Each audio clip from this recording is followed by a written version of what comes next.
Yo, what is good, YouTube, and welcome back to another JC2K video. In today's video, we are going to be ranking the top 10 best cards right now in NBA 2K24 MyTEAM, and this includes gambling cards. This list even includes 100 overalls. This list is legitimately the 10 cards that I think are the best cards that are theoretically accessible in this game. And I know 100 overalls don't exist, and most of these cards aren't attainable in any way at all, not even by gambling right now, but some of them are, and this list is definitely interesting, and it's a good mix. I think there's even a couple of free cards on this list, so that's a good thing. But before we hop into the video, if you haven't already, make sure you hit that subscribe button. Help me push towards the 25,000 subscriber mark on the channel. I upload every single day, tons of consistent daily MyTEAM content. Would really appreciate it if y'all do subscribe. Without further ado, let's hop right into it, and let's start off with number 10, who is going to be Luol Deng. I think this Luol Deng card that came out last week is very, very good.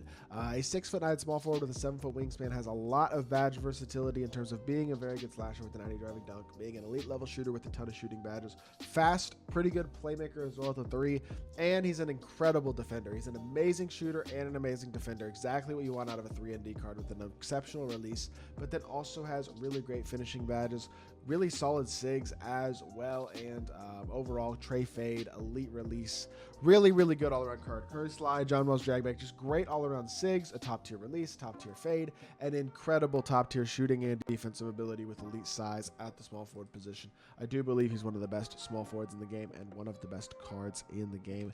At number 10, number 9 is going to be Ricky Davis. Ricky Davis, if you're looking for flaws on him, it's, I guess, kind of defense, but not really.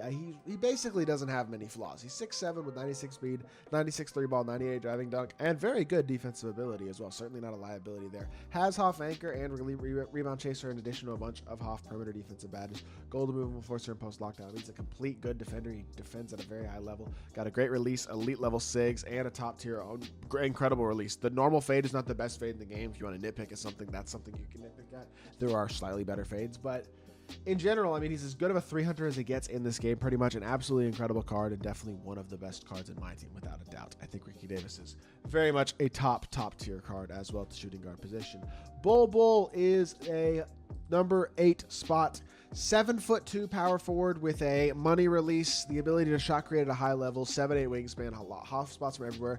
That length, height, and wingspan are really valuable as a defender, as a rebounder to play lanes, just in terms of covering ground. Makes him really glitchy and really good. 92 3-ball, 95 standing dunk. Very good defender. He outperforms his stats, and he does have gold immovable. Bunch of good Hoff defensive badges. Could use like ankle braces and pick dodge or added and stuff, but overall, really good, really well-rounded card. Money release on very quick, very easy to green, and honestly has good movement as well, especially for a 7'2" player. Having hard behind the back, Kobe dribble style, all that type of stuff.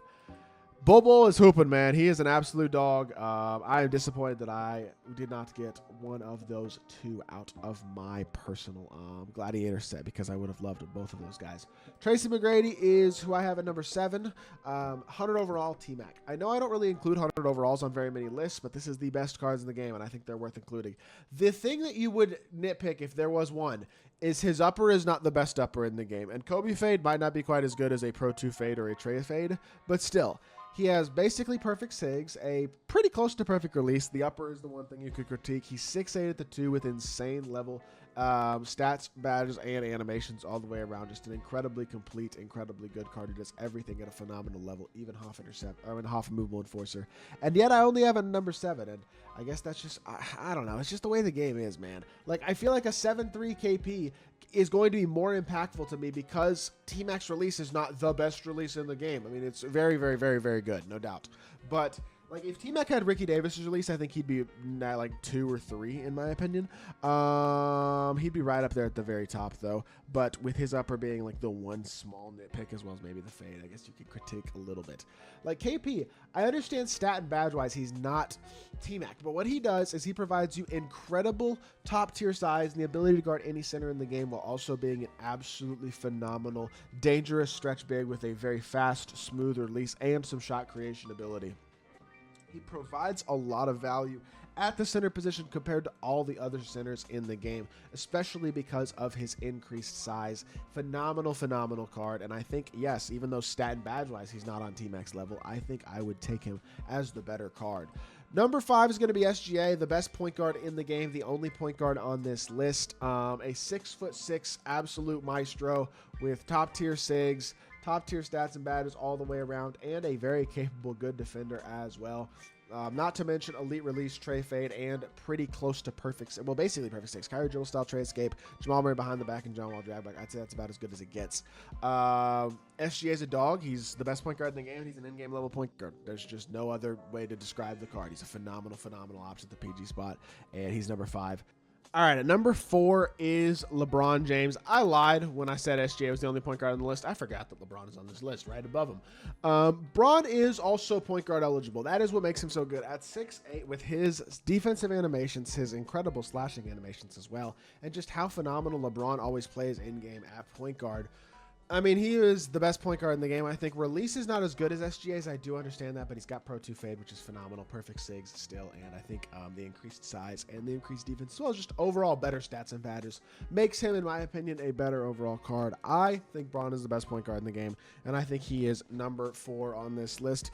Number 3 is going to be 100 overall Giannis Antetokounmpo.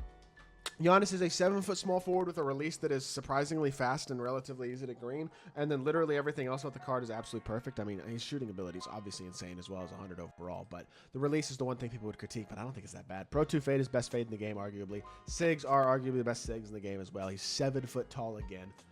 Giannis is unbelievable. I mean, he is just ridiculously unfair at the small forward position, and I think very easily number 3. But number 2 and number 1 are kind of head and shoulders over everybody else in their own way, a little bit.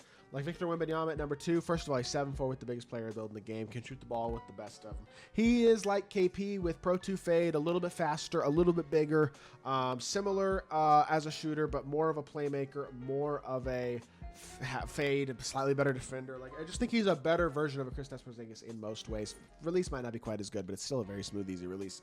He is a dominant, incredible card. Literally, Wemby's going to be in the league dominating, and I don't think there's ever going to be another NBA 2K where Victor Wembanyama does not end the game as the best big in the game.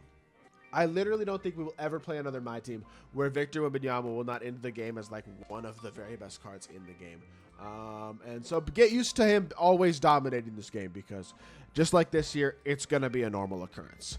Number 1. I don't know why I said 3. Number 1 is Glenn Rice. He's the best card in the game right now. That doesn't surprise me.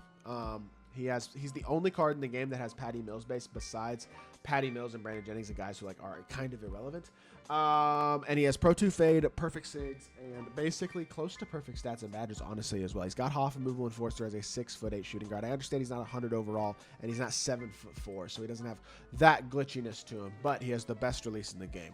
And Patty Mills base is head and shoulders over every other release in the game in terms of its contestability. Combine that with size, shot creation ability, and legit slashing SIGs, everything you need pretty much perfectly. And you get as in-game of a card as you're ever going to get pretty much the shooting guard position. This Patty Mills card, this Glenn Rice card, I almost have him on my account. And when I get him, he will be on my team for the rest of the year. He is that good of a card, and I think that is a complete no-brainer. He is a very, very, very obvious number 1 card. And honestly, I don't think it's particularly close if you are a skilled player at my team. Glenn Rice is the best card in the game.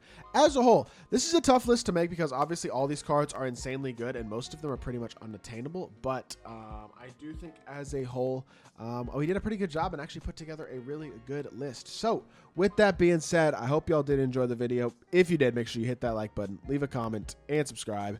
I'll be back with more 2K content very, very soon, and I appreciate y'all. Peace.